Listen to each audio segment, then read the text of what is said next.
All right, Kenman here, and can we polish a turd? Round 2, fights. Today we are looking at the Ozark Trail Budget Assisted Flipper with lock on the back. Not the Ozark Trail Grail. Sure. But a cheaper one. I was trying to find that D2 Ozark Grail. It was out of stock, but they had this everywhere. It's like all of $6 from your local Walmart. Silly assisted knife.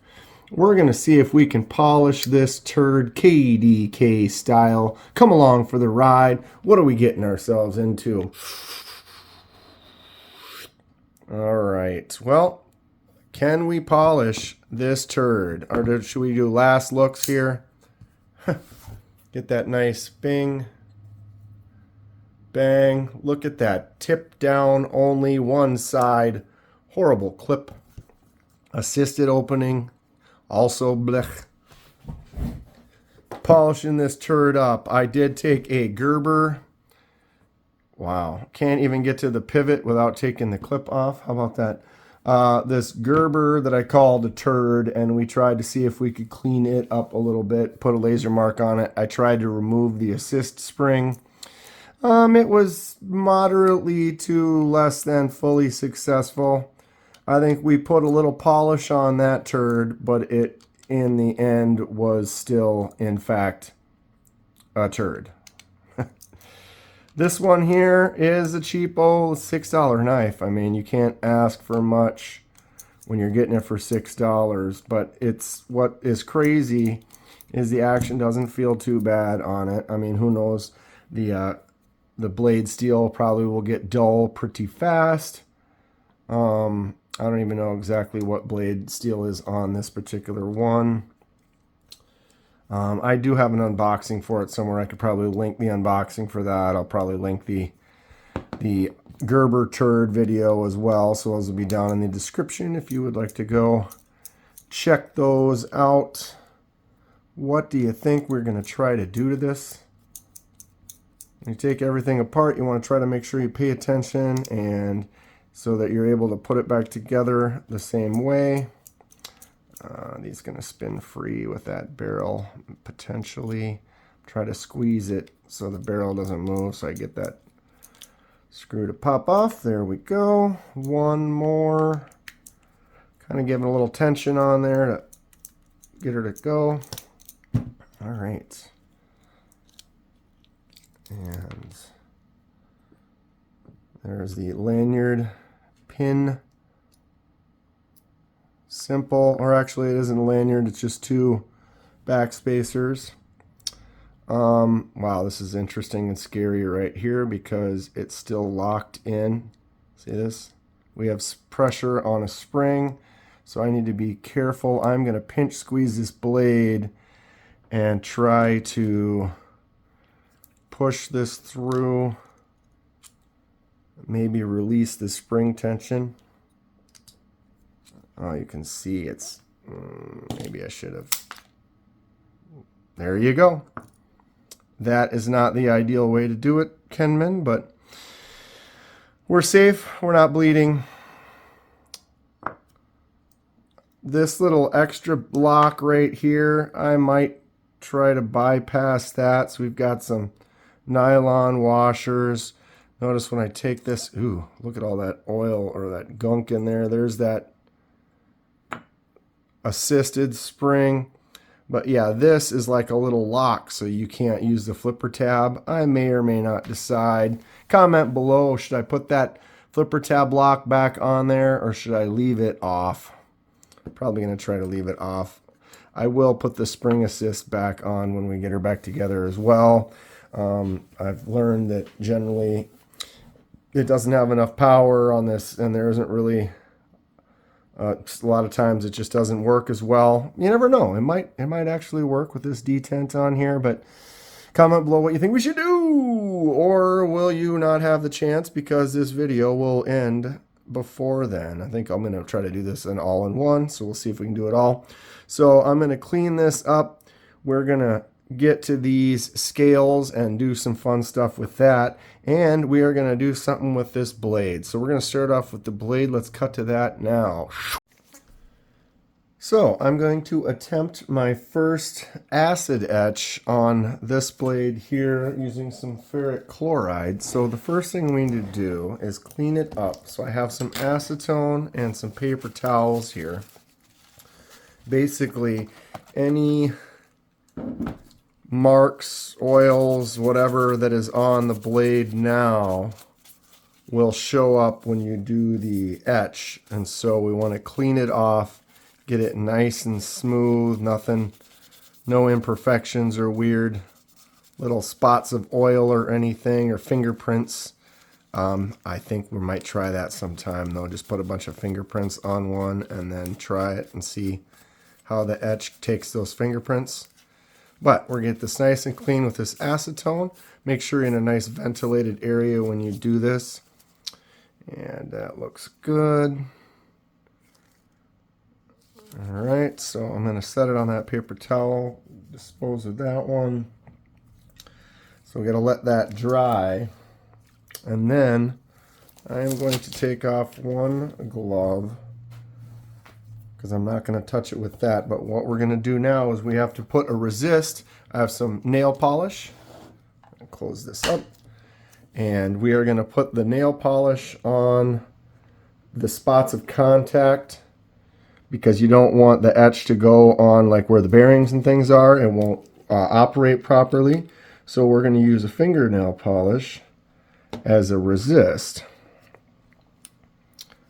So you're going to get a color that is easy to see so you can tell where you've done it. So I'm going to go all the way around this pivot area.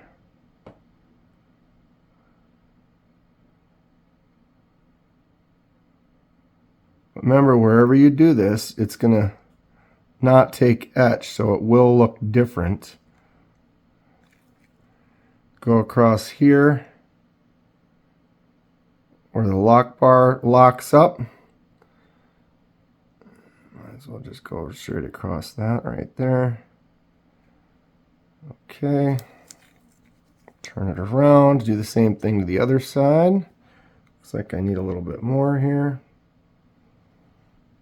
All right, I am not skilled with nail polish, although I've seen some professionals that put designs and patterns on nails. They get paid pretty good.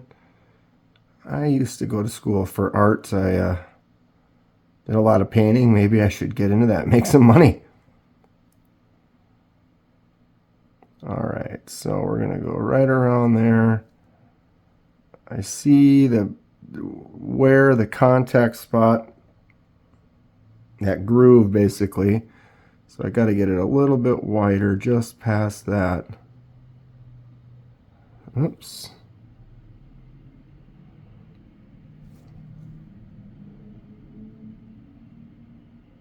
Okay. And then we'll go inside there to protect in that, and maybe inside that one as well. Try to glob some down in there. Who's done this before? Any tips, tricks, techniques, stuff that I am not aware of? Probably need to make this side wider to match that groove just in case. We'll learn from this one for sure.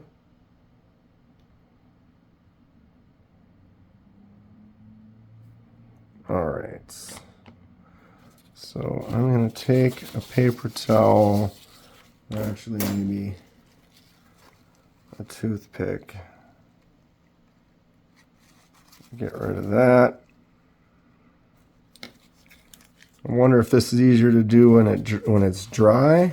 We'll have to mess around, experiment with that, how the nail polish acts and reacts. It looks like I can take a toothpick though and slide at an angle here and get it to come off. That's good because we are going to try some resist as well.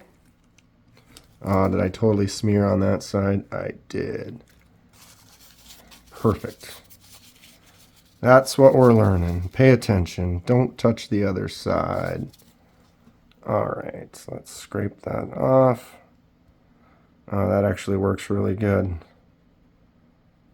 Just the wood kind of acts as a natural scraping device. Sorry, was I off camera there? All my focus down here, not up there. All right. So we are going to let this dry.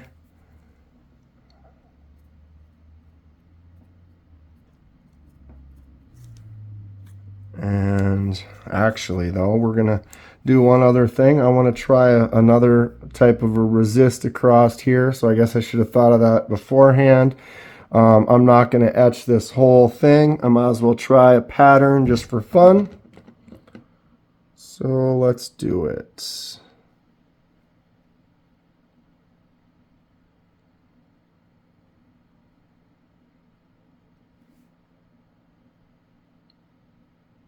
I'm just going to create a false hamon, kind of like it was a handmade blade when you got the folds in it, like a sanmai. All right. I need to learn how to control the edge better. Anybody has any tips? Be like, yeah, watch some tutorials on painting nails, probably. Kenman. Probably learn a lot. I want to kind of keep that line sort of wavy, yet the edge, I'd like it to be a little more crisp.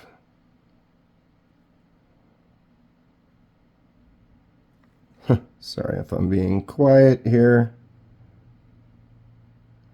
Kind of looking, living, learning. Don't touch. All right, repeat. See if I can just go. See, there's got to be an angle. It's like I've painted walls in a house where you get the brush at that right angle, and then you can just get the edge to flow. I am not doing well with this nail polish, I'll tell you that. Having fun though, learning. Alright. It's like you have to have the right amount of polish on the brush, get the right pressure and angle. So what's going to happen is where I'm putting this nail polish, it is not going to take an etch. So it's going to stay the same, kind of more of that silver color. And then everything else we're going to etch. So it's going to get darker. So it's going to have this kind of a two-tone look. So then when we're done, we can take some acetone and clean up all this polish, clean it all off. And we'll be left with the two-tone pattern that I'm kind of creating here.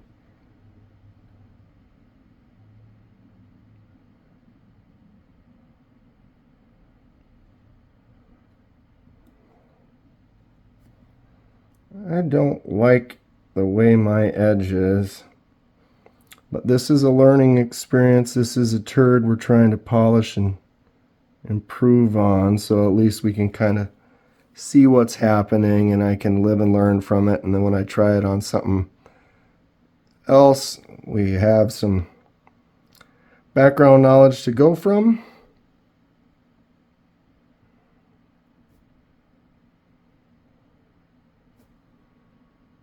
All right. I'm going to flip it back to this side carefully. Okay.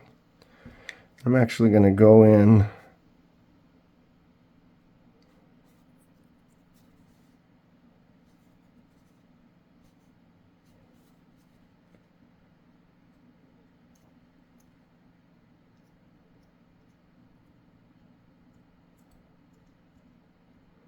just messing around. Who knows if it'll be good or bad. It's like when you watch Bob Ross do a painting and he's got this gorgeous thing going on, and then he just fires this big black line right over the top of it, and you're like, what have you done? But then he turns that line into a tree or something, and you're like, oh, wow, cool. So I don't know if this is a good idea or not, but I'm going to put some vertical lines in here just for fun. Just to kind of create a little bit of variance. It might not even eat through if I don't scratch it enough.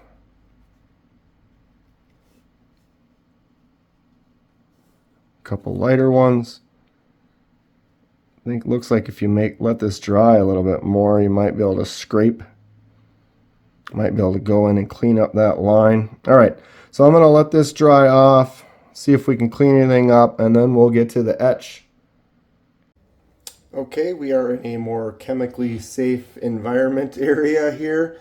I have some ferric chloride in this jar mixed up with some apple cider vinegar. And then I have the blade tied off. A couple of jars for testing. You can see my resist areas. And so basically we're going to drop it down into the ferric chloride. We're going to let it sit for a few minutes. We're going to check it periodically, see how it goes, how it darkens up, and get this test rolling. Okay, so I'm going to start the timer right when I get her in there, and I'll come back in a couple of minutes. Here we go. Boom. See what it looks like? That's the last time. Oh, it doesn't go all the way down. Kenman. That means I need to add just a little bit more of one of my chemicals.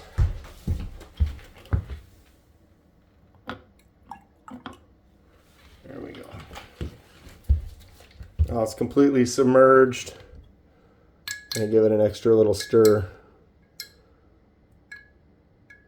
All right, and we'll let it sit, come back in a couple of minutes. All right. Ooh, look at that.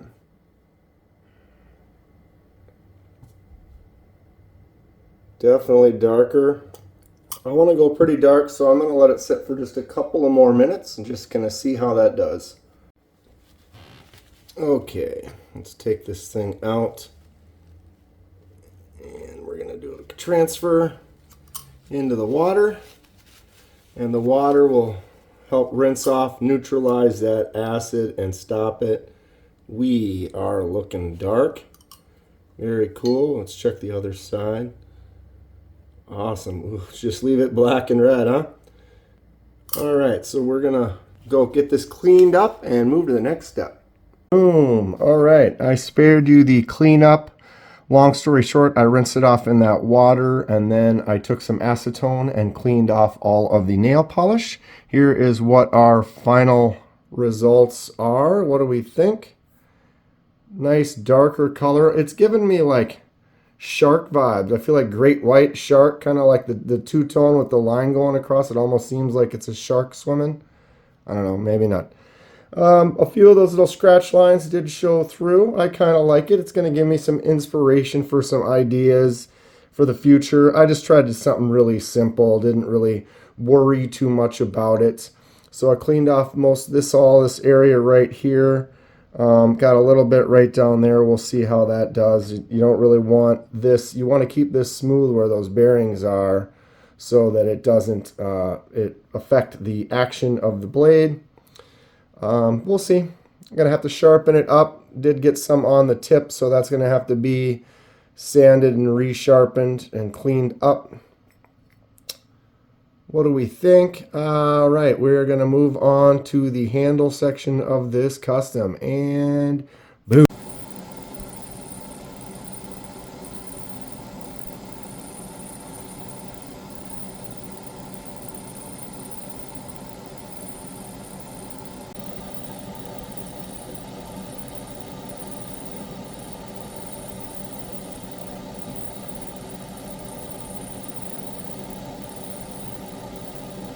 Well, the laser mark turned out great. Very happy with that. Acid etch looks good. I think we've given as much polish to this turd as we can. Will it be a success? Let's get it back together and find out.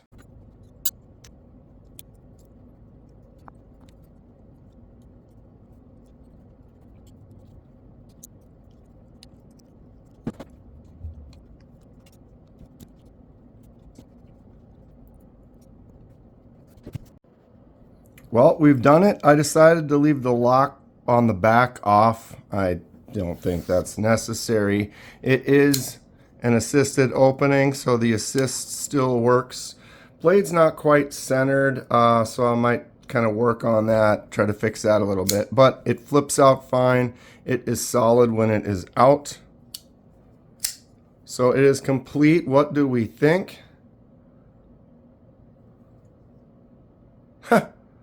Definitely polished it up. I think the laser mark turned out really good. That white laser setting that I've got dialed in for aluminum looks really, really good. The etch is fun, gives me some ideas for the future. It covered up the part where it says Ozark Trail. You can't really see that anymore. Kind of can faintly see it there if you turn it at the right angle. But it's a good look. Is the turd successfully polished? Is it still a turd? Has it gained a little status in the world? Comment below. What do we think about this customization? It was a fun time. Much more crazy stuff like this in the future. Stay sharp. We'll see you soon.